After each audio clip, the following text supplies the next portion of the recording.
one of the things that you have to understand is at this stage of the game, your ex is a toxic person for you. Yes, and everybody else too.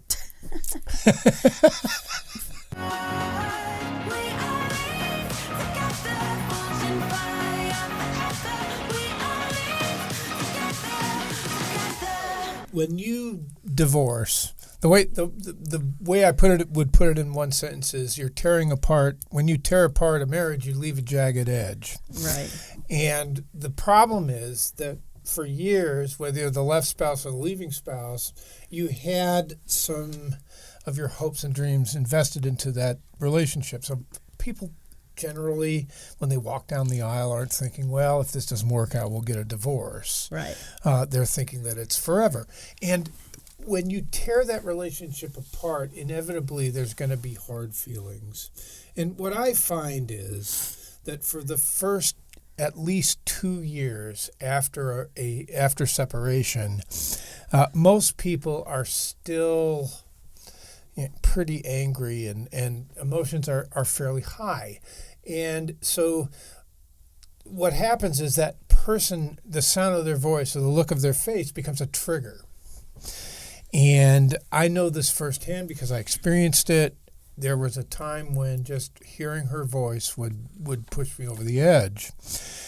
And so it's important at that stage to have some really defined boundaries. Right. Maybe even avoid face-to-face or voice contact. The thing I want you to understand is that's normal. Right.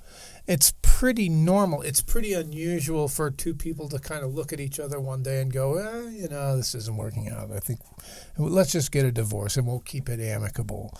I don't think that ever happens. The less you can see of them, the better you will feel.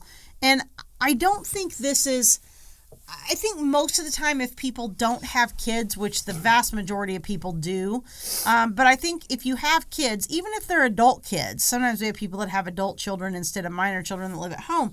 But even if you have adult kids, and you have to interact with your spouse some because of different things going on with the kids, you have to remember that the less you see of the other person, the better you will feel. Yes. And if you don't believe me, try it. Yep. That's what I say. Try it. Try it for 7 days. Just give yourself a week. I'm telling you, you will be amazed that it makes a difference. I can remember walking into my therapist's office early on and saying, she's like, wow, you look like you're feeling pretty good this week. And I said, yeah, I feel I'm feeling better. I'm doing pretty good this week. I'm having a good week. And she's like, well, what's different? Anything any different you can think of? And I was kind of like, it's weird. I know where this is going. Yeah, you've heard the story before, I know. But it's weird how much lack of insight we can have into our own selves sometimes. Well, what was the thing you didn't It's remarkable. And so I'm getting there. Ooh. We're going to fight today. Yeah, you are making me mad. I'm going to be so mad. Anyway, so... Get to the point. It's an inside joke. Sorry. So when she said, what's different this week? And I said, well, I don't know. I've been really busy at work and had a lot going on with the kids. I haven't really, talked to my ex and, blah, blah. And she goes, wait, time out.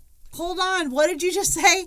And I said, well, I haven't talked to him this week. I don't think at all because I've just been so busy with other stuff. And then she's like, do you make the connection that you feel better because you haven't spoken to him? It's like, holy crap. And I was kind of like, oh, I guess that's true. Oh, that's why I pay you the big bucks. But, it's so funny because it's not like I don't have that logic, and it's not that you don't have that logic. The problem is we're emotional. Right. And the problem is your emotions override everything else because your body, our bodies are built for fight or flight, right? That's our primal, you and I mostly fighting. Yeah. Well, nobody's getting out alive is what I always say. So there's no flight involved in this relationship. Right. But, that's our primary instinct is fight or flight. And so, you have to remember that it's going to trigger all kinds of things when you see them. And so, it's amazing that you can have that lack of insight, but when you have the emotions override. They cloud your judgment. And the emotions cause your primal inclinations of fight or flight to kick in. Right. And then you're not logical. One of the things that people do when they're not seeing their ex is they're letting that person live inside their head anyway. Right. And they're everything is and I've been in this state too, so I know, but you're constantly arguing with that person in your head. Right. And the thing is, if you're arguing with that person in your head, you're giving them your attention. Right. And that's, in addition to not hearing their voice and not seeing them, it's often good to not think about them. Right, because what you focus on expands. There you go. And you don't want them to expand. No, you don't want the problems with them to expand. But that's what happens is it just creeps into every aspect of your life. And then all the ways that they've done you wrong, is your constant program that's playing in your head. Yeah. And you've got to start rewiring that. And the first step in doing that is cutting off the communication and having those boundaries. When you're building that wall, I will tell you that the more high conflict personality your ex has, the higher your wall will need to be. Yeah, and she does the coaching on on living with the narcissist, right? Yeah. So she knows whereof she speaks. Well, I was married to one. So if they have narcissistic tendencies, the more severe narcissism there is, if they have borderline personality disorder, if they're bipolar, there are all kinds of different, what we refer to in the divorce industry as high conflict personality types. Yeah. And so people that just piss you off. The more high conflict that they are, the taller your wall needs to be. Because the less boundary that person usually has, and the more they'll try to scamper over that wall too. Right. Right. The more they will. Well, that's the thing is they don't care about your boundaries. Right. They might have their own boundaries, but they don't care about yours. They'll violate them at every turn. Yeah. Their goal in life is to make you miserable. Yeah, or whoever they're dealing with. Yes. I think the first thing is the no contact. Right. The second thing is not sharing your feelings about everything. Yeah, that's a big one. People do that all the time in divorce. It's like, you got to know how I feel. Yeah. I have to have closure. Yes, I have to vent. Yeah. I deserve to be able to say how I feel. I had one coaching client that's like, you've made me hold this in for months and months and months, and I deserve to tell the other person how I feel. And it's you're an adult. You can do whatever you want. You asked me to help you manage this. And so this person went off and they did give full vent to their feelings. And it very quickly disintegrated their co-parenting relationship.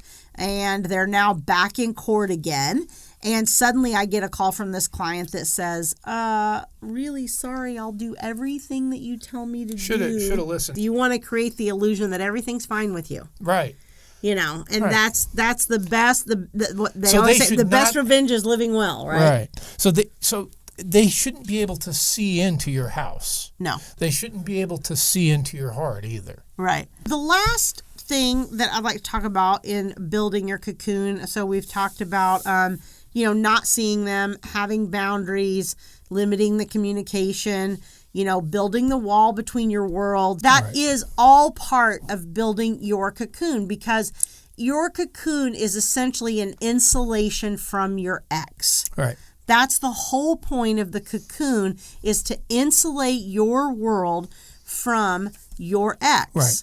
And then inside your cocoon, you nurture yourself. Right. So whatever that looks like for you, when you say nurture yourself, some people automatically go to the physical and they think, massage or going to the gym or, getting my hair done or getting a facial or getting a pedicure or, whatever, like little physical things that are relaxing that you enjoy. Watching sports on TV. See, for the guys, drinking beer.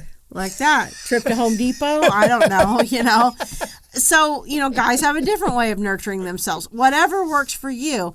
There's also other things that you can do to, to nurture yourself in that, spend time with your family. Spend time, if you're really missing your kids and that's a hard thing for you, like it was with Thomas. Get a picture. Oh, gosh. You got to let me finish a sentence without cracking a joke, though. I mean, the jokes are funny, but sometimes they're like too many and I can't get my thought out. But if you miss your kids the way he did and it's difficult for you, find a way to nurture yourself specifically when they're gone. Reconnect with an old friend, hang out and watch a movie with a friend. Go, go shopping by yourself in peace without anybody going, Mom, Dad, blah, blah. Surfing by yourself. Yeah, Thomas likes to surf. That's part of what he does for his nurturing. Things that, maybe hobbies that you haven't had to, maybe you like to read and you don't ever get time to read because interruptions. Learn a musical instrument. Interruptions are real with kids.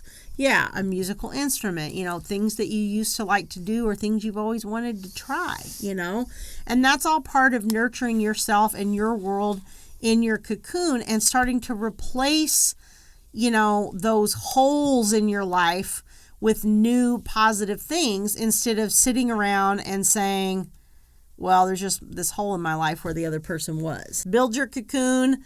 Make it a safe, comfy, cozy, nice little cocoon and stay in it. Yeah, and stay out of their world. And evict him or her from your head. Don't, try to direct your thoughts towards things that are beautiful and things that make you happy. Right. Yeah.